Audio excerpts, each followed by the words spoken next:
Well, I'm going to start off just updating you on who's available for tomorrow. Obviously, I'll start with Raleigh in that, as you guys know, he broke his foot. He's, I guess the good news is he's 5 weeks since he had surgery, so all that period of time is behind him, and his recovery and surgery is going extremely well.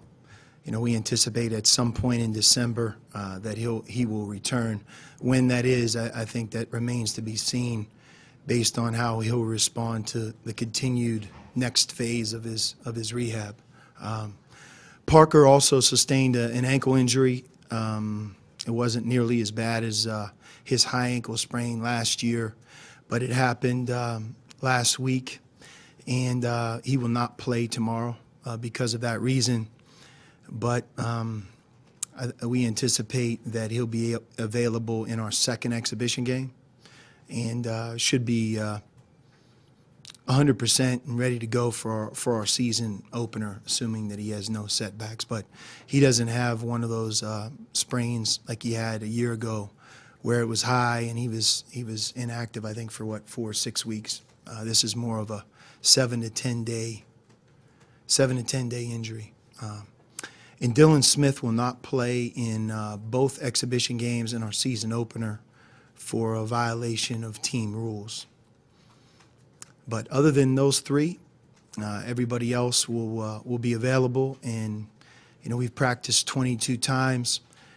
My experience is you start getting into this time of year, this many practices in a row without playing against somebody else, especially in our case where we had additional practices before Spain.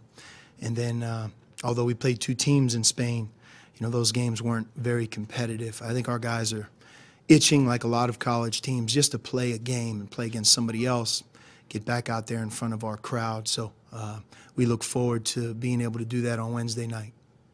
Is there any possibility then the investigations, anybody being held up because of that, or is that a non-issue? Next question. Because of the injury to Parker, has anybody be able to fit in or do more than you thought possible and benefits? Right. I mean, Steve, that's always the silver lining. When somebody goes down, you know, it sounds like that's what the coach is supposed to say. But it gives young players especially more of an opportunity. And I think that we've had Alex Barcelo really under the microscope because Alex has been healthy and he's practiced exceptionally well and hard for really the last couple of weeks in particular as he's getting the hang of our system.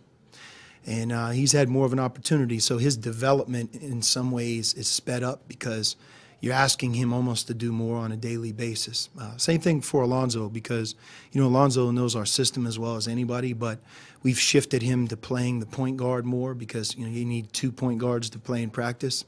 And it's made him pass the ball and learn from a different perspective. And I think you always want to have 3 point guards available in case of an injury or foul trouble.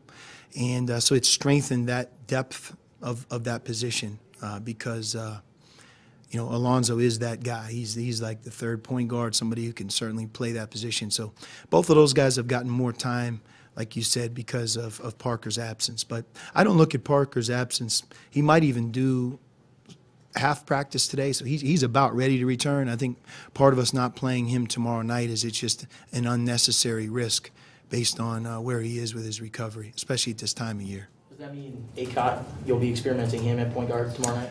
You know, Emmanuel can play all over the court, but so far, especially because he's a freshman, we've kind of kept him more on the wing. And again, because Raleigh can't practice, we've really tried to keep him there because, you know, we lose a very valuable player and a lot of experience with Raleigh not being able to play here early on. So I think the more depth we can create, the more certainty we can create at that wing position. That's really been our strategy as a coaching staff. So Emmanuel has gotten almost exclusively all of the reps there at the wing position. So at point guard, then Alex, Alonzo, who else would you expect to take a lot of that? That's it. It's those 2. A lot has been made of the depth on this year's team. How does this year's depth, I guess, from top to bottom stack up versus the past years, in your opinion? You know, the red-blue game is when we're the deepest. It's been that way since 2009. Every time that the red-blue game ends, I think in some fashion, maybe not the first couple of years, but I think you guys say, is this the deepest team that you've had? How are you going to keep everybody happy?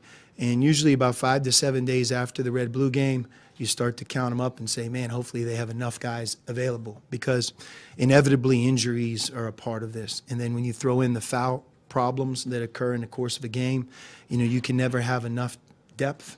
And I think that, you know, some of our early injuries have forced us early on maybe to not be as deep in practice. But, you know, like I answered a minute ago, I think the silver lining is we probably have a few younger players, perhaps more ready than they would have been. Are the starters obvious to you? Maybe not so much to us, but to you at this point early, and it'll probably likely change every now and again. You know, I think Parker and Alonso, obviously, backcourt, their experience, talent, and I think they've set themselves apart. I think DeAndre and Dusan have done the same as front court players.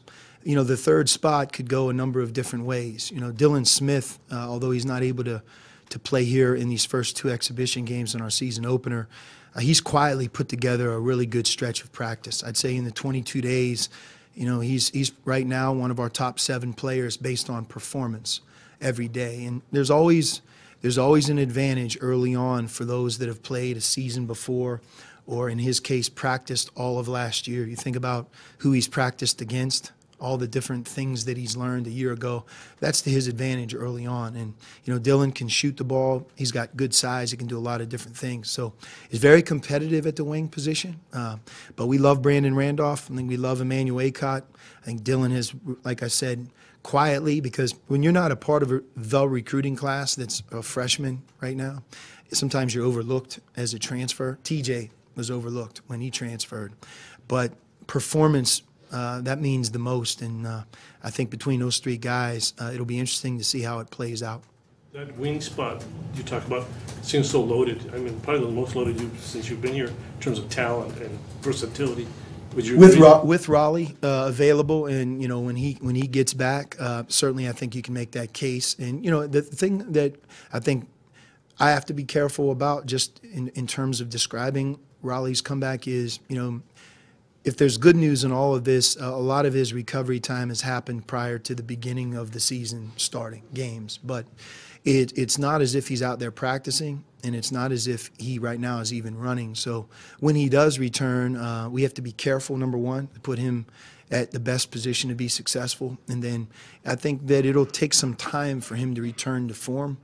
I know in his mind he would like to return to form the day he gets cleared, but it's going to take some time, even, you know, running our system and style. He was watching right now, but he's not able to get any reps. But with him back, in hopes that everybody remains healthy and we add him, I think that will be one of the strengths of our team for sure. Sean, in terms of perimeter shooting, would you say that this is probably the most you've had in terms of quality of shooting from the perimeter as a team? And do you think that will help you against the zone moving forward if that was an issue last year? Yeah. You know, I think if you talk to our players, you know, every year you self-reflect when the season ends. You try to be better. I listened to Brian Kelly, the football coach at Notre Dame, you know, talking about some of the adjustments that he felt he needed to make to maybe empower their program moving forward. And, you know, for us, you know, becoming a more comfortable team offensively, regardless of what defense the other team plays, you know, aggressive zone, soft zone, types of zone, same thing, man-to-man, pressing. So we've invested a lot of time in going against the zone defense, playing against multiple defenses.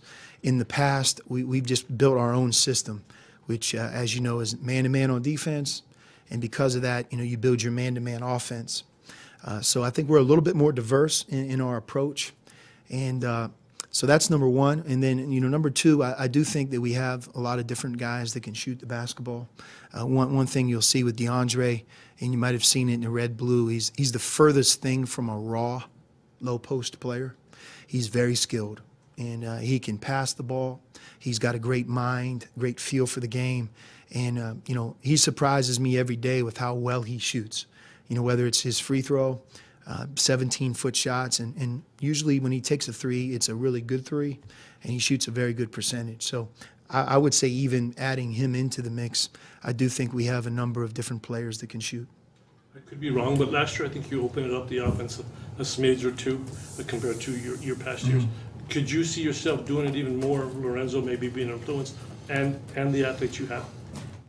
Yes, part of the I think the realism about our style of play is this, that if you play the style of defense that our team plays, and if we're a good defensive team, so I think that we've had maybe back-to-back top 25, top 30 defensive teams. I don't know if that's good or not.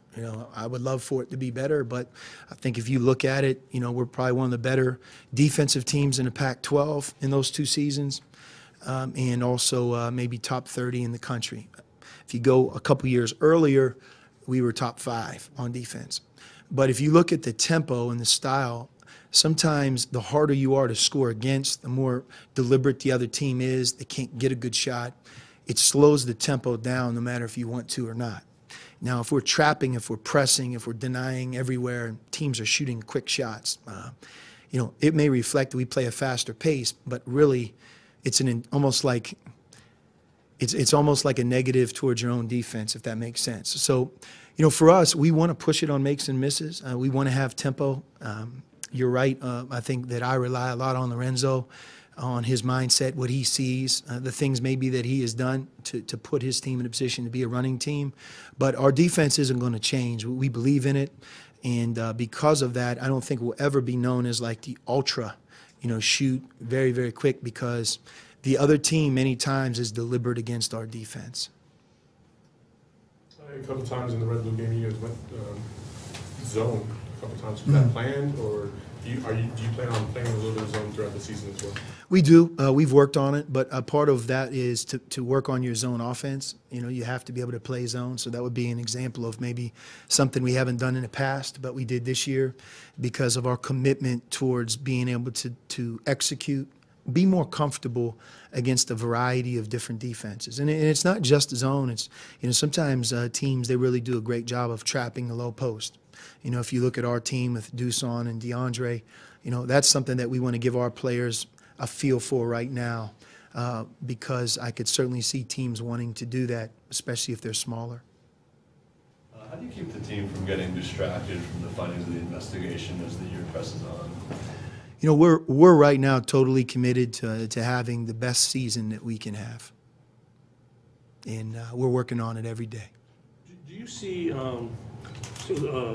Trier's, not demeanor, but his junior year? He's been here for a while. He's a lot of been asked of him. Just maybe how he's setting up for his 3rd year here, because a lot has been asked for him. Alonzo's made several of the preseason All-American teams, and deservedly so. In my opinion, he's one of the best in college basketball.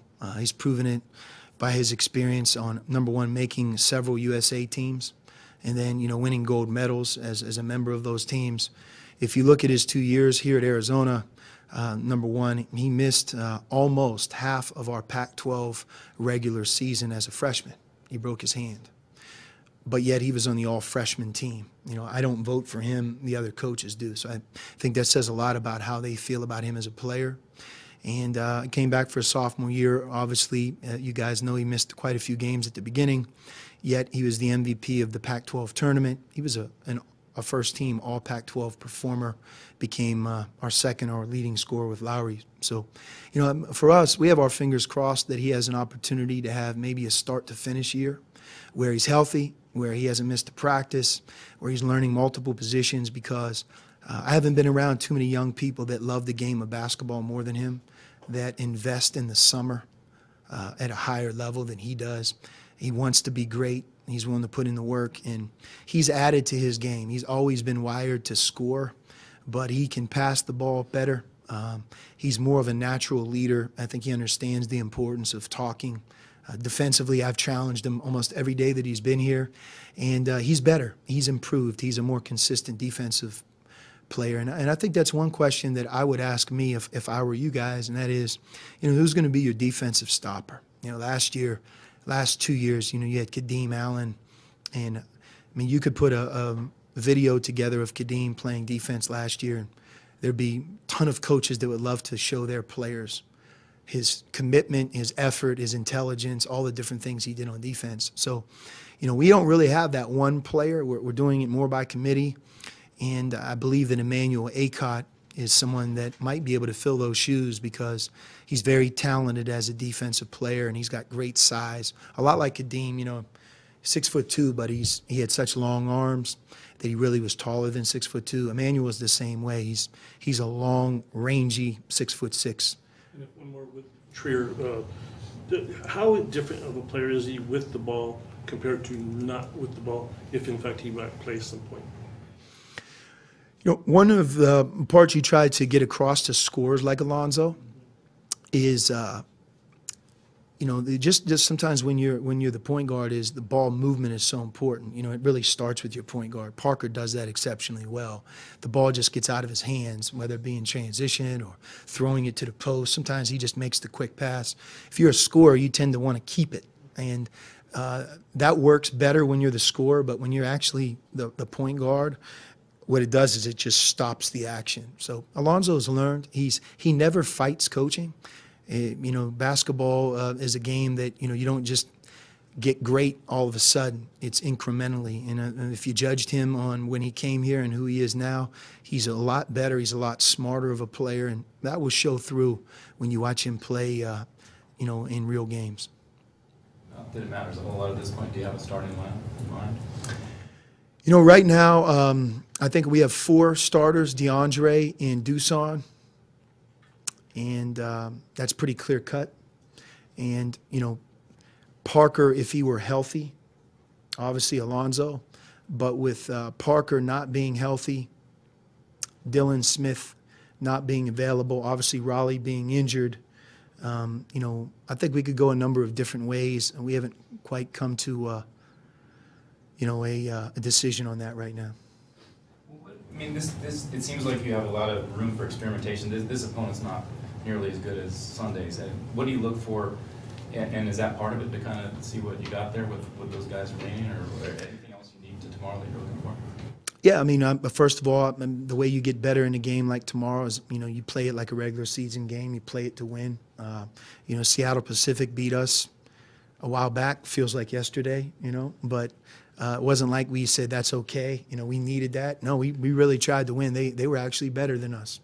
So these 2 exhibition games, I think, to learn the most about your team, you want to put them in a position to play the game to win. So that's really our purpose. We're going to play it as if we're playing NAU, and we're going to try to improve and get better. It's nice for the players that they have a chance to play in front of our home crowd. It's nice that they have a chance to play against another team. Like I said, at this point, practice, no matter how much you try to make it important, no matter how committed you have as a team, which we have a very committed team to getting better, you want to play against somebody different, and that time is now. Sean, have you been able to speak to Lowry since the NBA season started? I sent him a text, congratulating him. Really, really, I don't know, proud is one word I can use. Happy for him, just elated for him because, as you know, I don't know if I ever sounded different talking about him a year ago, and that he was as mature of a freshman as we've had. Worked hard, very unselfish, fun to coach, very, very, very great kid. Did it on the court and in the classroom. But it's interesting because I don't know if he got enough credit prior to the NBA draft on how great of a player he was. But it's nice to see him perform at the level that he's performing, and it seems like he's with a great organization at a time that gives him a lot of opportunity, and he's taking advantage of that opportunity. And did you ever think that Aaron would score 40 tonight? I did. Again, Aaron's one of those guys that's just wired differently. I tell our team the story a lot. We were getting ready to play San Diego State on the road, and they were a very good team. I think it might have been our 2nd or 3rd game of the year in November. And I was watching him in practice, and he was limping, and then all of a sudden he had like a groin strain or a quad strain, and you could tell something was missing. Like, when did you get hurt? How did it happen? And finally he came clean, and really what he was doing is, he had one of the managers coming back at night, just him and the manager turning the lights on, and he was working on, two-ball dribbling full court, and he had the manager with one of those harnesses that he was holding him back. So he was doing two-ball dribbling full court, end line to end line, with a manager not giving him the resistance, which is it's hard to do, especially after a 2.5-hour practice in November as a freshman. But that story defines him. He puts the work in. I think if you look at his body, he's probably about 4% body fat, and I know that he just adds to what he does each and every off season. So it's great to see him hitting his stride. I think that he'll eventually, maybe this year, be an NBA All-Star. So someone that we're, again, very proud of. In both of those guys' cases, you almost wish you had a chance to be around them longer. Their period of time here at Arizona went by fast. You had Brandon and Emmanuel together, I think, in the red-blue game. And I didn't know, especially with the guys out, do you anticipate playing them together a lot? I mean, there's sort of been thought maybe one or the other goes No. for Raleigh. They're very different players. They can definitely be on the court together. I think the future would be that they could be on the court together, one on one wing and one on the other, because they complement each other exceptionally well. Emmanuel, as a young player, his strengths would be what Brandon is working to improve, and Brandon's strengths would be what Emmanuel is working to improve. So, and I'm confident that both guys will add to that improvement. You talked about the shooting from the perimeter. The red-blue game was kind of weird because your numbers were bad from the three-point. Did that kind of surprise you, or what were your thoughts on the numbers? No. If you're positive, you just say, boy, you guys play great defense. You couldn't get a good shot. If you're negative, you say, man, you couldn't make a shot. But it's probably somewhere in between. In the red-blue game, we've had leading scorers in the red-blue game that didn't average 5 points a game during the season. You take it for what it is. It most importantly is an opportunity to get out in front of our crowd. It's an opportunity for our crowd to see this year's team for the first time, and it's become a great event in Tucson. But in terms of making too much of the ins and outs of what actually happens in that game, I've found you just kind of have to put it to the side and move on. Is there any part of the team that's ahead of schedule right now? I think that we're a much more confident team playing against other defenses this early in the season than maybe we would have in the past. Some of it is the approach we've taken. Some of it might be the team that we have, the skill level, right? And, DeAndre, I found him be really, really good against the zone because he can do a lot of different things. He can pass, he can shoot in the middle, he can shoot the ball from the perimeter, you can move him around, you can throw the ball over the top of the zone. He's obviously an excellent offensive rebounder, and he's smart. He knows what he's doing, so he makes his teammates better. So he's very valuable against his own defense. And I think it's great for us to know that already. So now putting him in the right position, putting the rest of the guys in the right position so, he can make his teammates better. And same with our guards, experience, Parker, Alonzo, those guys who've seen different types of defenses in the past because they've played so many games. They're more at ease right now, I think, seeing different looks than maybe they would have been a year ago or certainly 2 years ago. So I like that about our team. And, health is a big part of this. Hopefully we can catch a good stretch. All teams have injuries. I know it's a part of it, but we've had our fair share over the last 4 or 5 years. And so hopefully we can get Parker back here and then, Raleigh back sometime in December, keep everybody healthy moving forward. There's an article that came out talking about your brother up in Indiana, about how he was kind of hard-nosed and kind of no-nonsense. They related it back to you. Where does that stem from? Obviously your dad, but can you kind of get into that a little bit in terms of how he, really raised you guys in a basketball household? Yeah, on those stories, obviously well documented. But, I think twofold for us. One, we had great parents, not just my dad, my mom as well. My dad was a teacher, and back then you took your summers off. And, in his case, he invested it with his family and his team. And so being a basketball coach, a great one at that, he gave you as somebody that was his sons, daughters, a love of the game of basketball, a passion for the game. And, and I think that if that's your starting point on why you want to coach, a lot of good things will follow that, because that's really what it's about. You know, the players, the game itself, the sport, and that's really what he gave us. You know, the other part is, and every time that I go home, I'm reminded, you know, Pittsburgh, Western Pennsylvania is a different type of place. You know, it's very blue collar in and of itself. No frills. You know, there's cold weather. High school sports is really important there, and there's a passion for that. So if you grew up in a house of a high school coach, you know, you also inherited that love of high school sports and that. So I think that's really more of it in terms of hard-nosed. It's just you did what he said. There was no negotiating, and that's how you grow up. I'm sure you have a lot of, you know, your dad or your coach in you, and in Arch, in my case, he's both. Is there any trick-or-treating allowed, or? Yeah, real quick. You had to be there and back home and working on your game. You curious your thoughts on a couple little minor rule changes this year, I guess, and one of which they're actually going to make the coaches' box 10 feet bigger, but allegedly more enforce it really strictly. Does that make a difference? I mean, they kind of seem like they gave you some leeway on that. Yeah, you know, I know that sometimes it appears that I'm always yelling.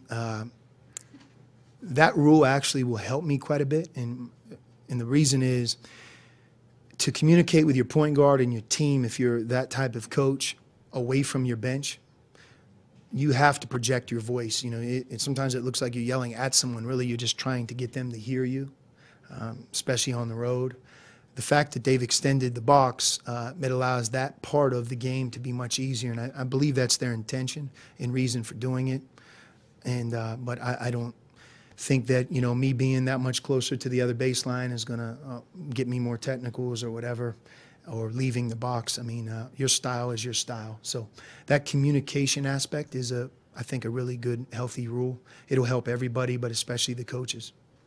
Is there any others? I mean, I think there's one about the defense deflects it. If it gets deflected, the defense are off. If the defense makes a play, then either team can bat it back and knock In the backcourt backcourt. violation. Yeah. That's not a big difference. The one that you have to keep your eye on as a fan is, you know, the shot clock resets to 20 seconds if a foul occurs in the front court under 20 seconds. I believe that's right. Yeah, it was going to be max at 20 instead of Right. max at 30. So instead of it going all the way back to 30 seconds as if nothing, you know, you have a fresh 30, 20. And again, that's a really good rule because it makes the game faster. It allows a point differential at the end to be less meaningful. You know, you're up 6, down 6, that 10 seconds is a big deal. If I'm up 6, give me an extra 10 seconds a couple times near the end. That really works to my advantage. In terms of a comeback, the fact that it only resets to 20, you know, it gives me more of an opportunity to make that comeback. All right. Thanks. Yep. Thank you.